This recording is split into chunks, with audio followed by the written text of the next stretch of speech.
Welcome to Truman's Town Hall with your host, Matt Truman.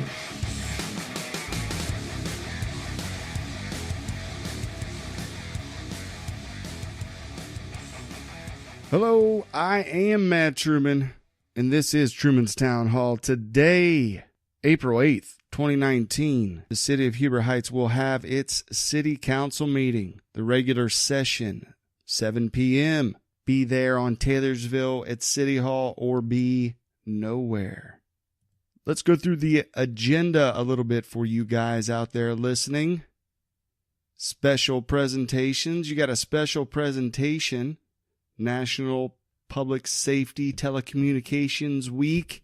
I hope some of you folks are signed up to talk during city comments. Get your 5 minutes and let them know exactly how you feel. Then you have the city manager report. Later on in the week, we will go over this council meeting and we'll talk about all of that. And for the new business, they have some new appointments and reappointments for the Parks and Rec Board and the Arts and Beautification Commission. You also have a resolution establishing new salaries for the Huber Heights mayor and city council first reading. If you go to hhoh.org, you can click on this link. There's a memorandum, a local comparables chart, and a resolution describing, or the law for that. On the read ahead, let's read it. A resolution establishing new salaries for the Huber Heights mayor and city council, first reading. Purpose and background. This agenda item was requested by Mayor Jeff Gore to discuss adjustments to the salaries for the mayor and city council. The mayor's salary has not been increased since 1985, and city council salaries have not increased since 1997. The Ohio PERS established minimum salary for a full year of service credit is currently $660 per month. Mayor Gore is recommending adjusting the mayor's salary to $1,000 per month and adjusting the city council salaries to $675 per month. If approved, these salary adjustments would not take immediate effect and would only take effect for the mayor and council members after successful re-election to a new term of office. What if they lose their re-election? The finance department has calculated the salaries for mayor and the city council adjusted for the effects of inflation from 1985 through 2018. Mayor, $1,462.32 per month, or $17,547.87 annually. City council, $543.37 per month, or $6,520.40 annually. The reason that has been discussed recently to adjust the city council portion to $650 so it matches, $675 is so it matches what the Ohio PERS established for minimum salary for a full year of service. A few things to note in the memorandum given by the city attorney, Gerald McDonald. It was dated March 1st, 2019.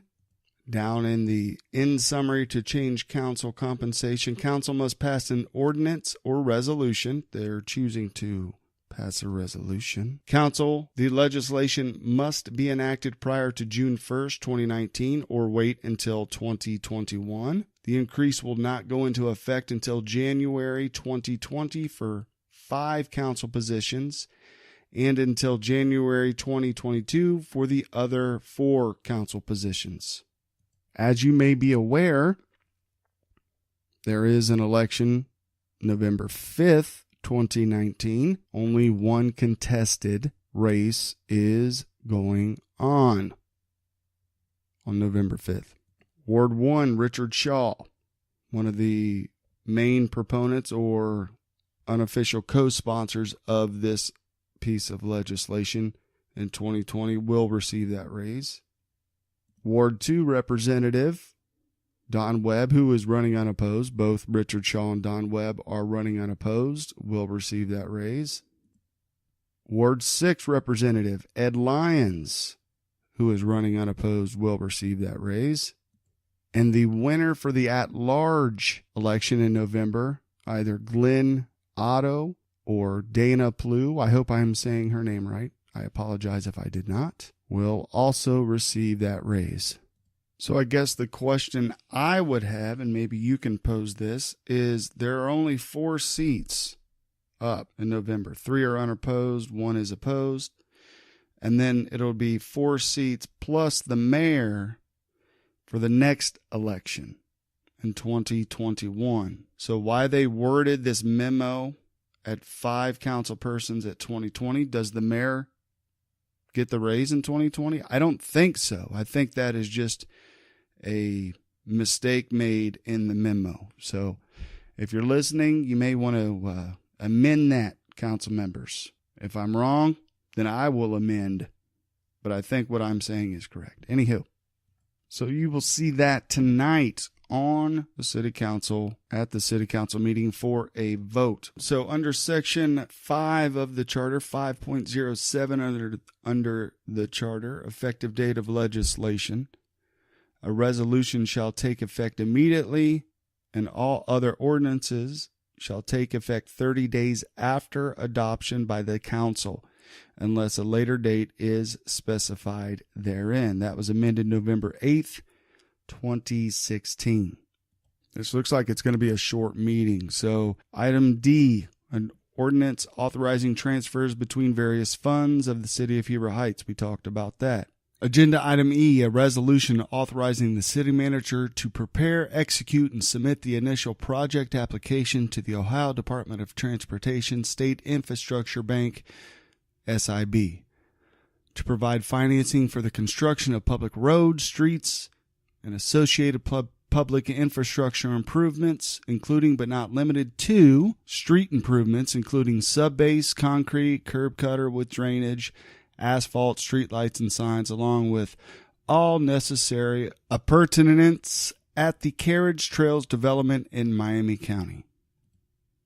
Item F, a resolution authorizing the city manager or his designee to apply for, accept, and enter into a cooperative agreement for the construction of the City of Heber Heights water softening project between the City of Heber Heights and the Ohio Water Development Authority. First reading. These are all first readings. A resolution authorizing the city manager to solicit, advertise, and receive bids from qualified vendors to replace computer information system software. First reading.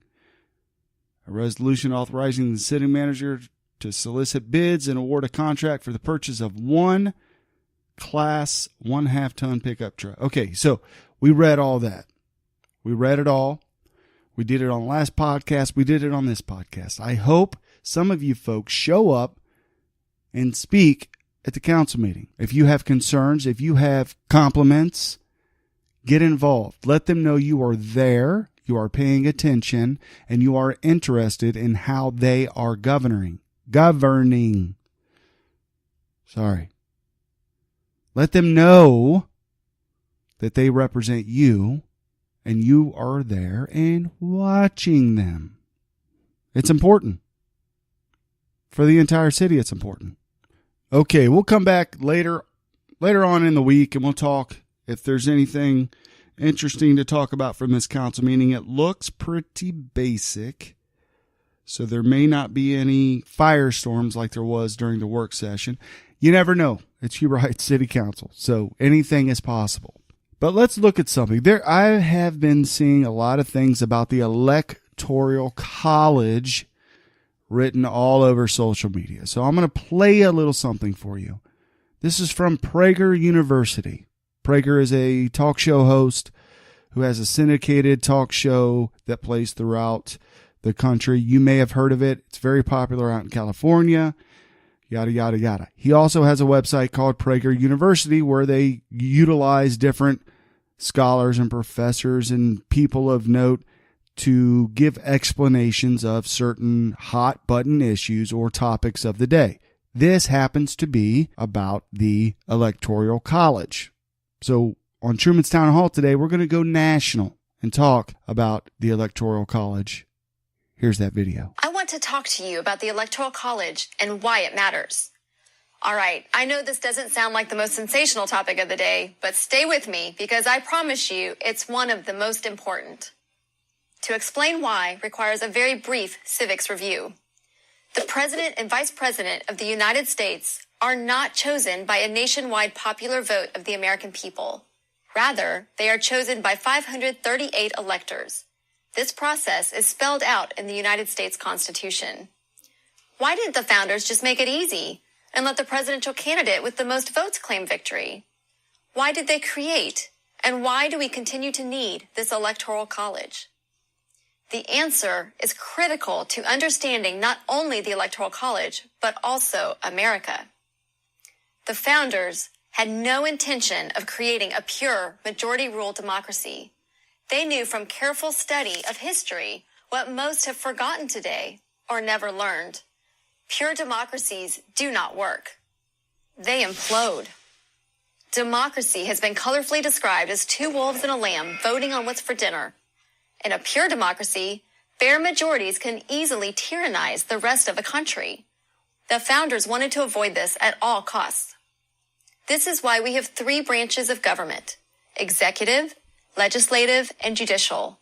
It's why each state has 2 senators, no matter what its population, but also different numbers of representatives based entirely on population. It's why it takes a supermajority in Congress and 3/4 of the states to change the Constitution.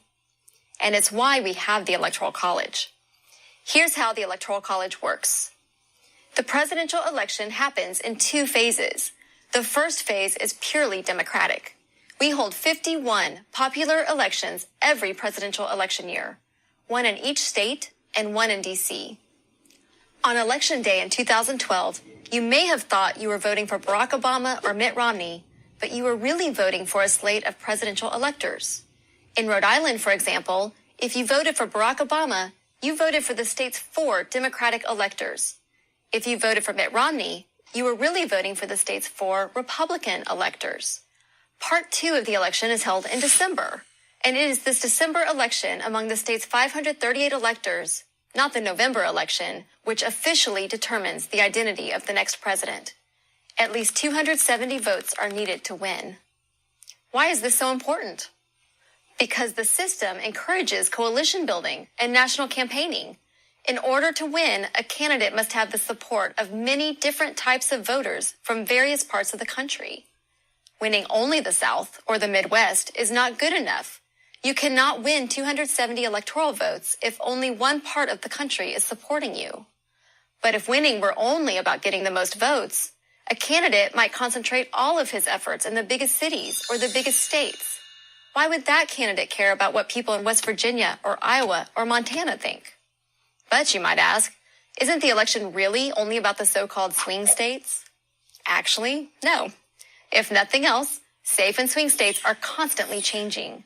California voted safely Republican as recently as 1988. Texas used to vote Democrat. Neither New Hampshire nor Virginia used to be swing states. Most people think that George W. Bush won the 2000 election because of Florida. Well, sort of, but he really won the election because he managed to flip one state which the Democrats thought was safe, West Virginia. Its 4 electoral votes turned out to be decisive. No political party can ignore any state for too long without suffering the consequences.